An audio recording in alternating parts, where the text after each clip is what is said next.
وقضى ربك ألا تعبدوا إلا إياه وبالوالدين إحسانا وقضى আল্লাহ রাব্বুল আলামিন একটা ফয়সালা করে দিয়েছেন, একটা সিদ্ধান্ত আল্লাহ রাব্বুল আলামিন দিয়ে দিয়েছেন। সেই সিদ্ধান্তটা হলো আল্লাহ রাব্বুল আলামিন বলেন দুইটা হক আছে, একটা হক হলো হকুল্লাহ আর একটা হক হলো হকুল ইবাদ। একটা হক আল্লাহর, আরেকটা হক হলো বান্দার। বান্দার একটা হক আছে আর আল্লাহর একটা হক আছে। আল্লাহর হক আদায় করার পরে আল্লাহ রাব্বুল আলামিন একটা সিদ্ধান্ত দিয়ে দিয়েছেন, ফয়সালা করে দিয়ে দিয়েছেন। সেটা হলো বান্দা আমি আল্লাহর ইবাদত করার পরে তোমরা তোমাদের বাবা মার প্রতি ইহসান করবা, পিতা মাতার উপরে ইহসান করবা। কেন করবা জানো? কারণ যেই পিতা মাতা তোমার উপরে এমন ইহসান করছে যে ইহসান দুনিয়ার আর কোনো মানুষ করবে না। মা বাবার মহব্বত ভালোবাসা এমন একটা ভালোবাসা মহব্বত, যেই মহব্বতটা কোনোদিনও কি বিচ্ছিন্ন হয় না। তাম পৃথিবীর মানুষের ভালোবাসা বিচ্ছিন্ন হয়ে যেতে পারে, স্ত্রীর ভালোবাসা বিচ্ছিন্ন হয়ে যায়, সন্তানের ভালোবাসা বিচ্ছিন্ন হয়ে যায়, বন্ধুর ভালোবাসা বিচ্ছিন্ন হয়ে যায়, কিন্তু মা বাবার ভালোবাসা এমন একটা ভালোবাসা যেটা পৃথিবীর ভিতরে যত কিছুই হোক না কেন এই ভালোবাসাকে কখনোই কোনো জিনিসেই বিচ্ছিন্ন করতে পারে না। আল্লাহ রাব্বুল আলামিন বলেন বান্দা আমার হক আদায় করার পরে বাবা মার হক কেন আদায় করবে জানোনি? আমি আমার ইবাদত করার পরে তোমার মা বাবার ইহসান করতে বললাম কেন জানোনি? কারণ আমি আল্লাহ তোমাদেরকে বানাইছি, সৃষ্টি করেছি। আমি আল্লাহর কিন্তু তোমাদের কাছ থেকে একমাত্র একটাই মাকসাদ, সেটা হলো তোমরা ইবাদত করবে আমি আল্লাহর। এছাড়া আর কোনো মাকসাদ তোমাদের কাছে নাই। আমি আল্লাহ বৃদ্ধ হয়ে গেলে তোমাদেরকে খাবার খাওয়াইতে হবে না, কারণ আমি আল্লাহ তো বৃদ্ধ হয় না। আমি আল্লাহ চিরঞ্জীব, আমি আল্লাহ কখনো বৃদ্ধ হব না। এই জন্য আমাকে তোমাদেরকে কামাই করে খাওয়াইতে হবে না বান্দা। আল্লাহ রাব্বুল আলামিন কাউকে জন্ম দেন নাই, কারো কাছ থেকে জন্মগ্রহণও করেন নাই। আল্লাহ পাক নিঃস্বার্থ বান্দাকে বানাইছেন, কারণ বান্দা একমাত্র ইবাদত করবে কার?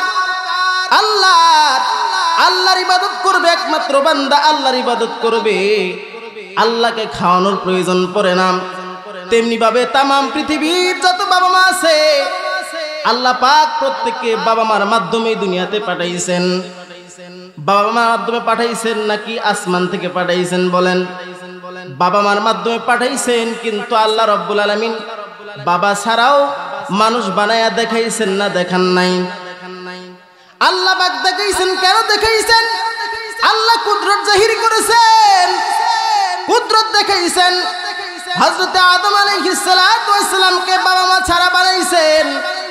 হযরত ঈসা রূহুল্লাহকে আল্লাহ পাক বাবা ছাড়া বানাইছেন, শুধু মার মাধ্যমে বানাইছেন। কেন? আল্লাহ রাব্বুল আলামিন কুদরত জাহির করেছেন, ও দুনিয়ার মানুষ আমি আল্লাহ এটাও চাইলে পারি, কিন্তু আমার নিয়ম হলো পৃথিবীতে যত মানুষ কিয়ামত পর্যন্ত আসবে প্রত্যেক মানুষের বাবাও থাকবে, মাও থাকবে। এই জন্য মুহতারাম আল্লাহ রাব্বুল আলামিন সন্তান পাঠাইছেন মা বাবার মাধ্যমে। আল্লাহ বলেন আমার ইবাদতের পরে তোমাদেরকে মা বাবার ইহসান করার কথা বললাম। যেমন আমি আল্লাহর উদ্দেশ্য নাই তোমাদের কাছ থেকে কামাই রোজগার কইরা আমাকে খাওয়াইবা, তেমনি তামাম পৃথিবীর ভিতরে এমন কোন মা নাই যেই মা তার সন্তানের কাছে এই আশা রাখে যে আমার সন্তান বড় হয়ে কামাই কইরা আমারে খাওয়াইবো। এরকম আশা কোনো বাবা মার অন্তরের ভিতরে থাকে না। কথা বলেন ঠিক না বেটি? এরকম আশা থাকে? এই জন্য বান্দা আমি একই আয়াতের ভিতরে আমার হকের সাথে তোমার বাবা মার হকের কথা বললাম। ও বান্দা বাবা মার হক কেন আদায় করবা জানো নি? কারণ তোমার বাবা মা এমন কিছু খেদমত তোমার জন্য করেছে যেটা তামাম পৃথিবীর কোনো মানুষ তোমার জন্য করবে না। তুমি কি জানো, তোমার মার গর্ভে যখন তুমি আসছো 10 মাস 10 দিন তুমি তোমার মায়ের পেটের ভিতরে থাকছো। হামালাতহু উম্মুহু ওয়াহনান আলা ওয়াহনিন, পেটের ভিতরে তোমার মা তোমাকে বোঝার উপর বোঝা বহন করছে।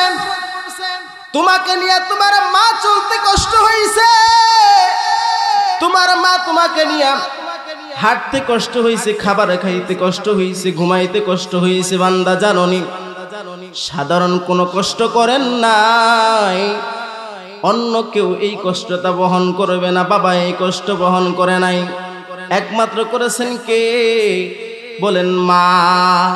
একমাত্র কে করেছেন? মা করেছেন। মা তোমার জন্য এমন কষ্ট করেছেন, তামাম পৃথিবীর কোনো মানুষ তোমার জন্য এই কষ্টটা করবে না। বাবাও তোমার জন্য কষ্ট করেছেন। তুমি বাবার হাত ধরেই তো হাঁটা শিখছো, তোমার বাবার হাতের আঙ্গুলি ধরেই তুমি হাঁটা শিখলা বান্দা। এই জন্য তোমার পিতামাতা যদি তোমার উপরে সন্তুষ্ট না থাকে, তাহলে তোমার আল্লাহও সন্তুষ্ট থাকবে না। আল্লাহর নবী বলেন, রিদর রব্বি ফি রিদল ওয়ালিদি ওয়া সাখাতুর রব্বি ফি সাখাতিল ওয়ালিদ। যার উপর তার পিতামাতা সন্তুষ্ট, আল্লাহও তার উপরে সন্তুষ্ট। আর যেই বান্দার উপর তার মা বাবা অসন্তুষ্ট, আল্লাহ রাব্বুল আলামিনও তার উপর অসন্তুষ্ট।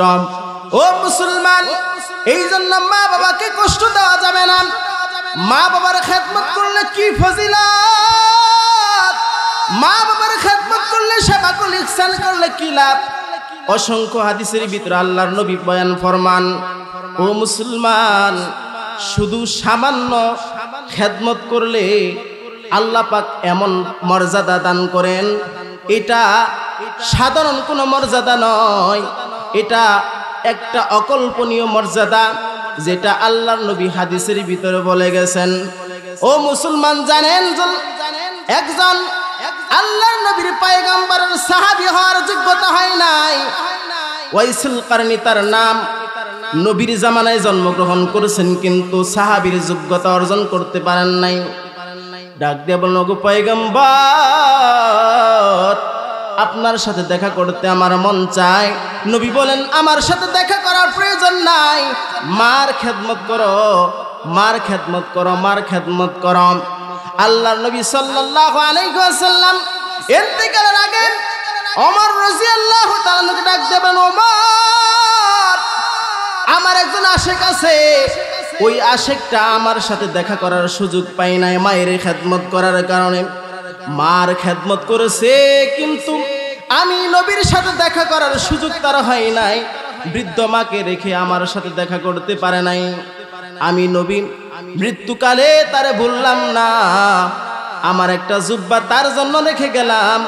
যখন তার মা ইন্তেকাল হয়ে যাবে, পাগলের মতো ছুটে আমার রওজার কাছে আসবেন। আমার রওজায় আসার পর, আমার রওজাতে যখন জিয়ারত করতে আসবে, আমার সেই আশিক, ওই আশিককে তুমি আমার এই জুব্বাটা হাদিয়া দিয়া দিবা। আর ওমর, তুমি নিজে তার কাছ থেকে দোয়া নিবা, কারণ তার জবান এমন হয়েছে মার খেদমত করার কারণে। মার খেদমত করতে করতে তার জবানটা আল্লাহ পাকের কাছে এত দামি হয়ে গেছে, ওই জবান দিয়া যেই কথা বের হয়, আরশের মালিক আল্লাহ তা শুনতে দেরি করেন না। বলেন সুবহানাল্লাহ। এই জন্য মার খেদমত করে ওয়াইসুল কারনী নিচে পড়ে নাই, সাহাবী হওয়ার যোগ্যতা হয় নাই। সাহাবী না হইয়া সাহাবী তার কাছ থেকে দোয়া নেয়, তাবি হওয়ার পরেও, সাহাবীর মর্যাদা না পাওয়ার পরেও সাহাবী তাবির কাছ থেকে দোয়া নেই। এটা সাধারণ কোনো কথা নয়, এটা একজন মার খেদমত করার কারণেই আল্লাহ রাব্বুল আলামিন তাকে এই মর্যাদা দান করেছেন। মুসা আলাইহিস সালাতু ওয়াস সালাম আল্লাহকে ডাক দেবেন, আল্লাহ,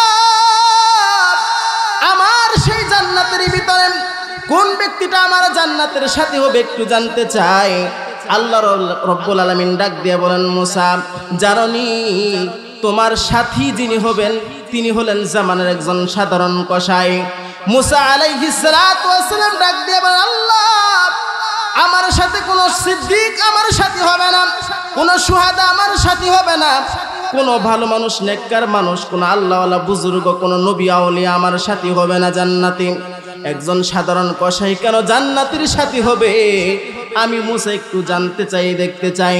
আল্লাহ রাব্বুল আলামিন মুসা আলাইহিস সালাতু ওয়াস সালামকে জানায়া দিলেন, যাও অমুক বাজারের কাছে যাও।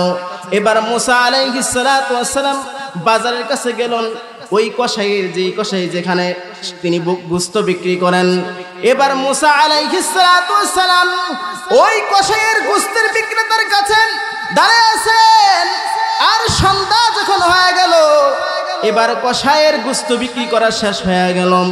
এবার কসাই কিছু গোশত তিনি আগেই রেখে দিয়েছিলেন, খুব ভালো মানের গোশত রেখে দিয়েছেন। যখন তার গোশত বিক্রি শেষ হয়ে গেল, ওই কসাই গোশতগুলো নিয়ে এবার রওনা হয়ে গেলেন বাড়ির দিকে।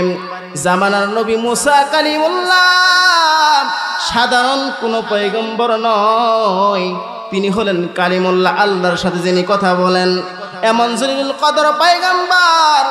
তিনি তার পিছনে দেওয়া করেন, পিছনে পিছনে যাইতেছেন। আর ডাক দিবেন, কসাই ভাই, আজকে আমি তোমার বাড়িতে মেহমান হইতে চাই।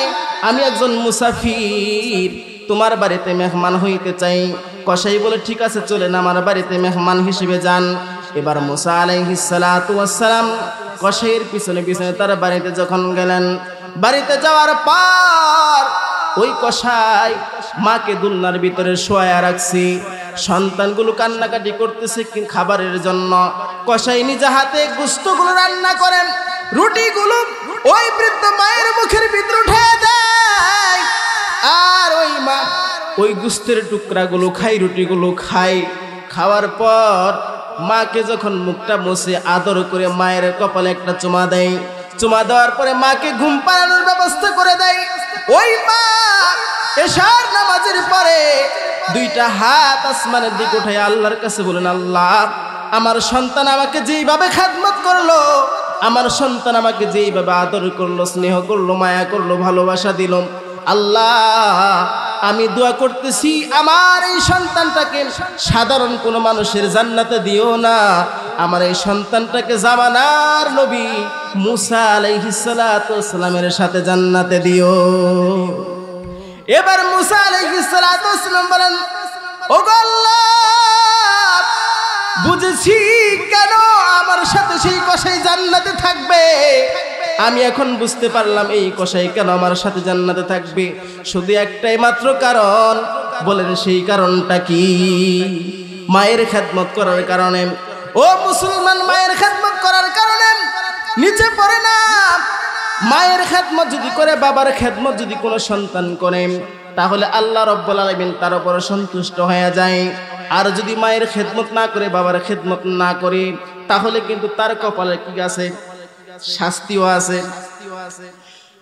ও মুসলমান, মায়ের বরদুয়া যদি কোনো ব্যক্তির কাছে থাকেন, যত বড় আল্লাহর ওলি হোক না কেন, যত বড় আবেদ হোক না কেন, ওই আবেদের ইবাদত কোনো কাজে আসে না। ওই আল্লাহর ওলির ওলিগিরি কোনো কখনো কাজে আসে না। আল্লাহর নবী হাদিসের ভিতরে বয়ান ফরমান, জুরাইজ নামে একজন বুজুর্গ আবেদ ছিল, বনি ইসরাইলের একজন আবেদ, যার নাম হলো জুরাইজ। এই আবেদ ইবাদত করতেছে, মাগরিবের নামাজের পরে দাঁড়ায় দাঁড়ায় নামাজ পড়তেছে, ইবাদত করতেছে। পিছন দিক থেকে গিয়ে মা দরজার সামনে দাঁড়িয়ে ডাক দিয়ে বলে, জুরাইজ, বাবা জুরাইজ, আমি তোমার মা তোমার সাথে দেখা করার জন্য আসছি। জুরাইজ একটু দরজাটা খোলাম। কিন্তু জুরাইজ নামাজের ভিতরে দাঁড়ায় আছে। নামাজের ভিতরে দাঁড়ায় দাঁড়ায় তিনি তেলাওয়াত করতেছেন, চিন্তা করতেছেন, হায় আল্লাহ, একদিকে নামাজে দাঁড়াইছি, আরেকদিকে আমার মা ডাকতেছে, কোনটা করব বুঝতে পারতেছে না। এবার মা ডাকতে ডাকতে চলে গেছে। পরের দিন আবার আসছে, মা দরজার সামনে ডাক দিয়া ডাকতেছে জুরাইজ। আবার সেই দিনও তিনি নামাজের ভিতরে দাঁড়ায় নামাজ পড়তেছি। ডাক দিয়ে বলতেছেন, আল্লাহ, আমি নামাজ পড়তেছি, নামাজ পড়বো নাকি আমার মায়ের ডাকে সাড়া দিব? মা বিরক্ত হইয়া ওই জুরাইজকে ডাক দিল, জুরাইজ, 2 দিন আসলাম আমি মা ঘরের দরজার সামনে, তোমাকে ডাকলাম, তুমি তোমার মায়ের চেহারাটা দেখলা না। তোমার দরজার সামনে আমি মা অপেক্ষা করলাম, তুমি আমার ডাকে সাড়া দিলা না। তুমি বের হইয়া আমার মার চেহারা দেখলা না, তুমি বেশ্যার চেহারাটা যেন তুমি দেখো। একটা বরদোয়া দিয়ে দিলেন। মার মনে কষ্ট আসছেন, কষ্ট নিয়ে কথাটা বলছেন। আল্লাহর নবী বলেন, ও আমার সাহাবীরা, জুরাইদ যদি আলেম থাকতো, তার ভিতরে যদি আলেম থাকতো, তাহলে কিন্তু সে মায়ের ডাকে আগে সাড়া দিত। শুধু আবেদ হইছে ও মুসলমান। আবেদ বলা হয় যে ব্যক্তিরা ইবাদত করতে করতে আল্লাহর ওলি হয়ে যায়। আর আলেম, একজন আলেমের ভিতরে যে এলেম আছে, আজকে যে মাদ্রাসা হইতেছে এটা এলেমের মার্কাজ। এইখানে এলেম ওয়ালা আহলে এলেম যারা হবে, এইখানে এলেম চর্চা করা হবে, কোরআন হাদিসের জ্ঞান শিক্ষা দেওয়া হবে। এই জুরাইজ রহমতুল্লাহি আলাইহি এবার খানকার ভিতরে থাকেন, তিনি ইবাদত বন্দেগী করেন। একটা জঙ্গল থেকে একটা মহিলা তার কুলের ভিতরে একটা ছোট্ট বাচ্চা নিয়া জুরাইজ রহমতুল্লাহি আলাইহির বাড়ির সামনে, ওই খানকার সামনে দাঁড়ায় গেলাম। দাঁড়ায় ডাক দেবে, জুরাইজ, এই যে হলো তোমার সন্তান। এবার বাড়ির সামনে কতগুলো যুবক সন্তান ছিল, যুবক ছেলে ছিল। ওই ছেলেরা এসা জুরাইজ রহমতুল্লাহ আলাইহিকে ডাক দিয়ে বলে, ও বুজুর্গ, বুজুর্গি দেখাও, ঘরের ভিতরে ইবাদত করতেছ, বন্দেগী করতেছ, আর তুমি এই কামটা কি করছ? জুরাইজ রহমতুল্লাহি আলাইহির খানকার উপর আক্রমণ কইরাম, খানকার বাড়িঘর ভেঙে দিছে যুবকরা। এবার জুরাইজ রহমতুল্লাহি আলাইহি আস্তে আস্তে ওই মহিলাটার কাছে আসে। মহিলা, দাঁড়াও, আমি একটু এই সন্তানটাকে দেখি একটু। ওই সন্তানের কাছে এসে ডাক দিয়ে বলে, সন্তান, তুমি বলো তোমার বাবা কি? ওই সন্তানের জবান থেকে আল্লাহ রাব্বুল আলামিন জবানটাকে খুলে দিয়েছেন। সন্তান ডাক দিয়ে বলে, জুরাইজ, আল্লাহর বুজুর্গ, আল্লাহর ওলি, তোমার উপরে যে তুহমত লাগাইছে, তোমার উপরে যে কলঙ্ক লাগাইছে, তোমার উপর কোনো কলঙ্ক লাগানো যায় না, কারণ তুমি হইলে একজন আল্লাহওয়ালা বুজুর্গ, আল্লাহর ওলি মানুষ। আমার বাবা হলো একটা রাখাল, সে জঙ্গলের ভিতরে থাকে, সে গরু চড়ায়, মেষ চড়ায়, ওই রাখাল হইল আমার বাবা। এই জন্য মুহতারাম, মার মনে যদি কষ্ট দেয়, বাবার মনে যদি কষ্ট দেয়, সাহাবী হওয়ার পরেও কিন্তু কালেমা নসিব হয় না। আলকামা রাদিয়াল্লাহু তাআলা আনহু, তিনি নবীর সাহাবী হওয়ার পরেও মৃত্যু সজ্জায় যখন তিনি চলে গেলেন, জবান দিয়ে কালেমা বের হয় না। সাহাবে কেরাম তার জবান দিয়ে কালেমা বের করার জন্য কালেমার তালকিন করতেছেন, কিন্তু জবান দিয়ে কালেমা বের হয় না। দৌড়ে চলে গেল আল্লাহর নবী, আলকামার জবান থেকে কালেমা বের হয় না, আলকামার জবান থেকে কালেমা বের হইতেছে না। পয়গম্বর আরবি নবী করিম সাল্লাল্লাহু আলাইহি ওয়াসাল্লাম আলকামার বাড়িতে চলে আসলেন।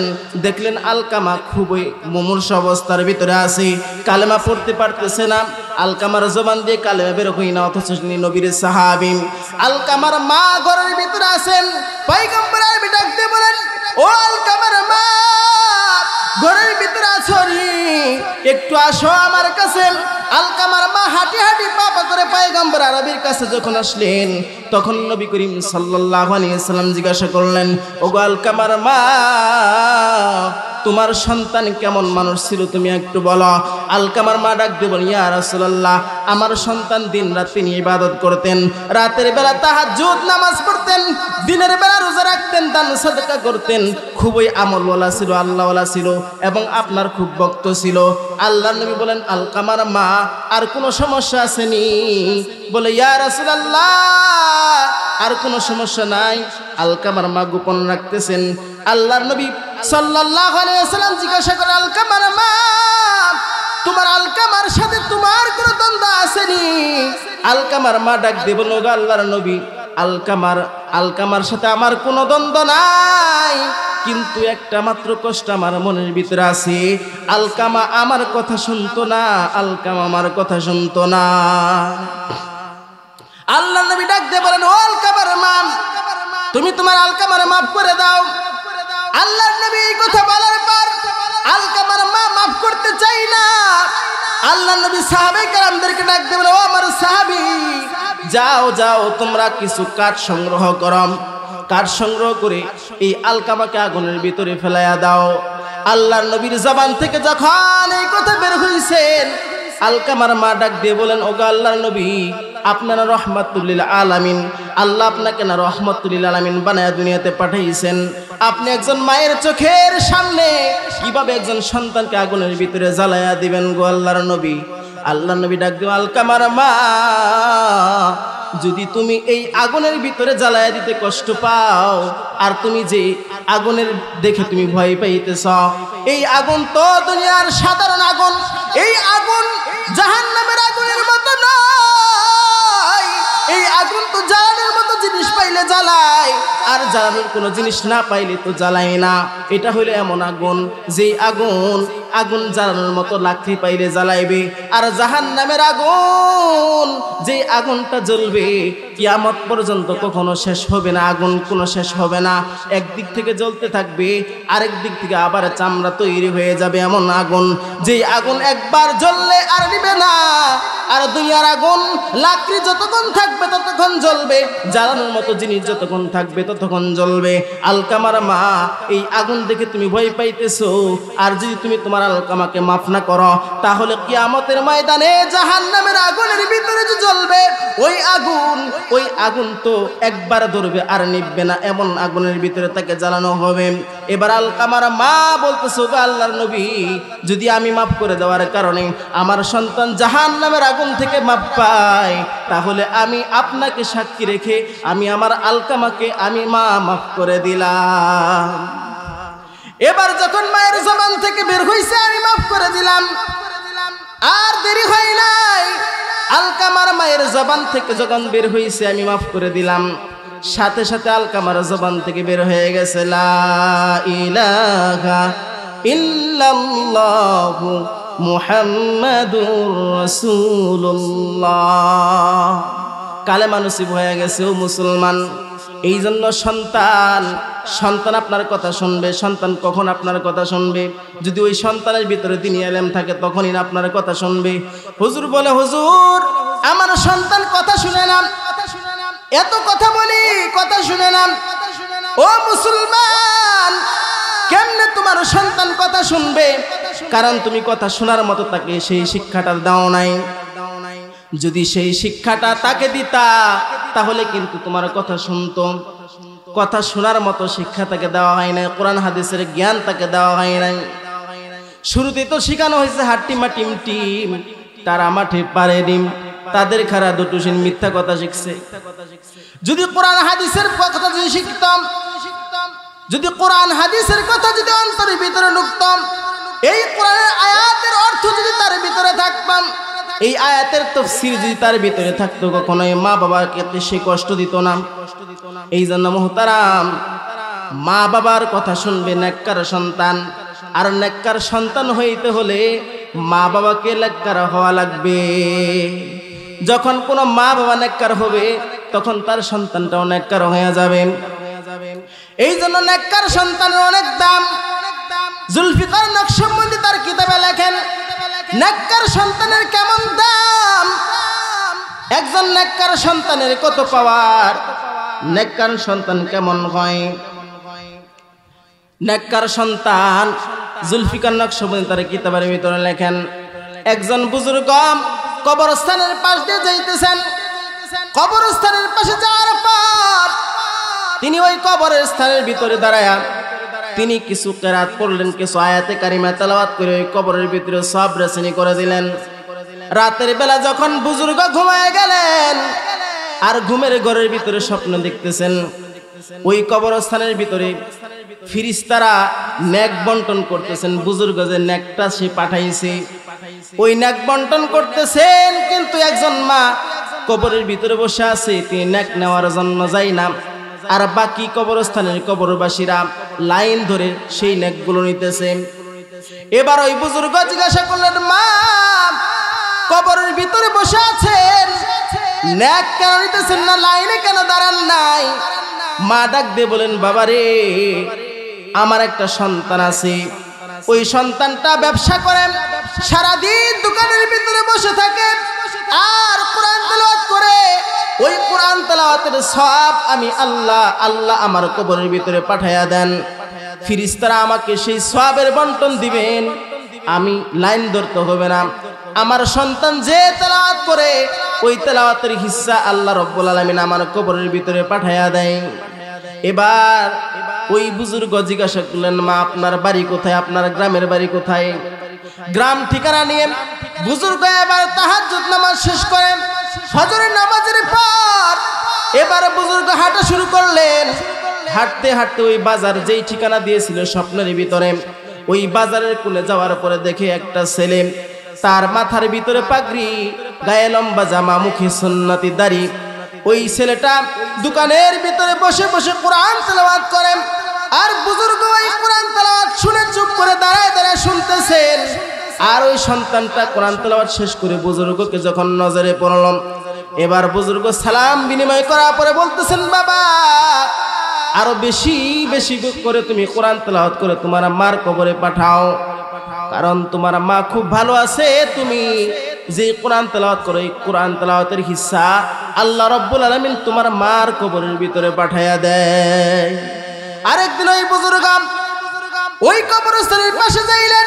যাওয়ার পর যখন সব রেসলি করলেন, আবার রাতের বেলা যখন ঘুমায় গেলেন, ঘুমের ঘরে দেখতেছেন এবার ওই মহিলাটার কবরের ভিতরে বসে নাই।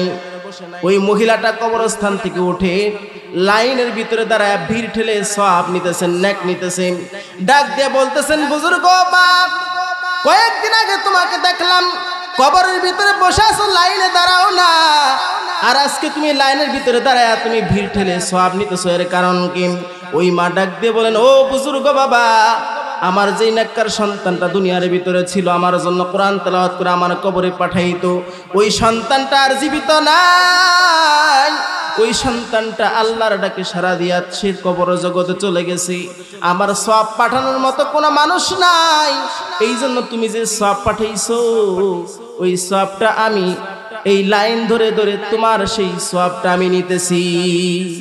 এই জন্য নেককার সন্তান, ও মুসলমান, নেককার সন্তান যদি বানাইতে চান, তাহলে সেই নেককার সন্তান বানানোর ফ্যাক্টরি গুলো এই মাদ্রাসা।